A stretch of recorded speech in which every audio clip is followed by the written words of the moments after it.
Hello साथीहरू सबैजनालाई welcome छ मेरो युट्युब च्यानलमा। आज चाहिँ मैले खसीको मासुको चाहिँ टाउको बनाउन गइरहेको छु। मिठो स्वादिलो खसीको मासुको टाउको बनाउन गइरहेको छु। मैले यो सबै सामान तपाईँहरूलाई चाहिँ बनाएर देखाउने छु कसरी बनाउँछु। मैले थोरै तेल लिएँ कुकरमा। कुकरमा तेल लिएपछि मैले केही गरम मसलाहरू एड गरेँ। गरम मसला अलिअलि भुट्नु बित्तिकै मैले फेरि प्याज 3टा पिस प्याज एड गरेर सानो सानो पिस प्याज एड गरेर म मजाले भुट्दैछु यसलाई चाहिँ। साथसाथै तपाईँको चाहिँ यो प्याजलाई चाहिँ ब्राउन हुने गरेर भुटिसकेपछि मैले कलर चेन्ज गरिसकेपछि चाहिँ मैले बेसार एड गरेँ। बेसार चाहिँ मेरो आफ्नै बारीमा फलेको चाहिँ बेसार चाहिँ भुटेर चाहिँ एकदम अर्ग्यानिक बेसार हो। साथसाथै राम्रोसँग भुटिसकेपछि मैले फेरि त्यसमा चाहिँ मैले टाउको एड गरेँ। टाउको चाहिँ मासु चाहिँ खानलाई चाहिँ मजा आउँछ एकदमै, स्पेसली चाहिँ जाडो महिनामा चाहिँ एकदमै मजा हुन्छ। त्यो टाउको खसीको टाउको मासु चाहिँ एकदम मजा आउँछ जाडो महिनामा चाहिँ सुप बनाएर खान चाहिँ। त्यसमा मैले बिस्तारै बिस्तारै चलाउँदै गएँ साथसाथै भुट्दै गएँ। जति तपाईँको चाहिँ यसले जति राम्रोसँग भुट्यो त्यति नै मिठो हुन्छ तपाईँको। यसरी चाहिँ मजाले भुटेको मासु चाहिँ एकदम स्वादिलो हुन्छ। अब चाहिँ हामीले चाहिँ यहाँनिर चाहिँ गार्लिक र जिन्जरको चाहिँ मजाले पिसेको चाहिँ अदुवा र लसुनको पेस्ट चाहिँ हाल्न गइरहेछौँ।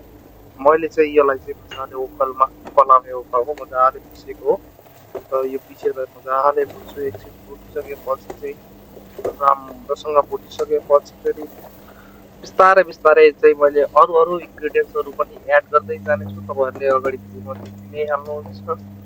अब चाहिँ मैले थोरै स्वाद अनुसार नुन राखेँ। तपाईँलाई कतिको खान मन लाग्छ त्यो अनुसार तपाईँको क्वान्टिटी अनुसार चाहिँ तपाईँले स्वाद अनुसार चाहिँ राख्न सक्नुहुन्छ। फेरि पनि मैले नुन राखिसकेपछि मजाले भुट्छु। एकछिन भुट्दै गएपछि स्पेसल्ली यो मासु चाहिँ एक ढङ्गको बत्तालसँग मजा आउँछ। एकछिन मैले ढाकिदिएँ यसलाई। ढाकेर चाहिँ अब निकालिसकेपछि मैले थोरै रातो खुर्सानी चाहिँ हालेँ। ठुलो रातो खुर्सानी यसले चाहिँ कलर पनि ल्याउँछ र एउटा स्वादिष्ट स्पाइसी पनि बनाउँछ। साथसाथै मैले चाहिँ एड गरेँ यो चाहिँ धनियाँ र जिराको चाहिँ पाउडर मैले बनाएर राखेको, आफैले भुटेर चाहिँ बनाएको जिरा र धनियाँको पाउडर बनाएर राखेको छु। फेरि चलाउँछु म एकछिन मजाले चलाउँछु। तपाईँले पनि यसरी राम्रोसँग भुटेर खानुहोस् होला। जति राम्रो छ मासुको प्लस मसला भुट्नुभयो मासु चाहिँ त्यति स्वादिष्ट हुनुपर्छ। अब हाम्रो मासु चाहिँ अहिले हेर्दा हेर्दै एकदम मुखबाट पानी नै साह्रो आउँदैछ हेर्दै। तपाईँहरूको मुखबाट पानी आउँदै हेर्दै चाहिँ होइन तपाईँले एकदम सजिलोसँग बनाउनु सक्नुहुन्छ घरमा। मैले साथसाथै एउटा अब मिट मसला राखेँ, थोरै मिट मसला राखेँ।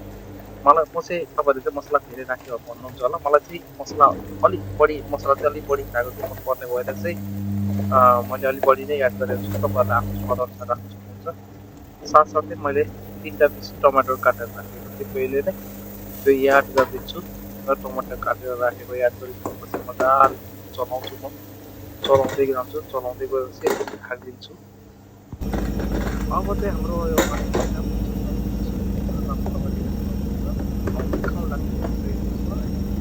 अब मैले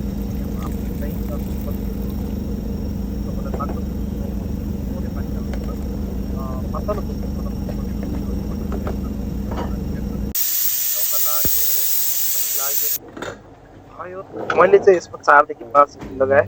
साथसाथै पाकेको पनि। अनि मैले धनियाँ माथिबाट सरर हालेँ। जब देख्दै खाउँ लाग्यो मजाले पाकेको छ होइन, हड्डीहरू पनि राम्रोसँग पाकेको छ। अब चाहिँ म यसरी प्लेटमा राख्दैछु। प्लेटमा यसरी राखेर तपाईँले सर्भ गर्न सक्नुहुन्छ। आफ्नो घरमा कोही पाहुना पाँच आएको छ भने पनि उहाँलाई पनि सर्भ गर्न सक्नुहुन्छ। सबैजना यो खाएर चाहिँ होइन मन त मस्त हुन्छ। तपाईँहरू पनि यसरी नै मिठो तरिकाले बनाएर खान सक्नुहुन्छ।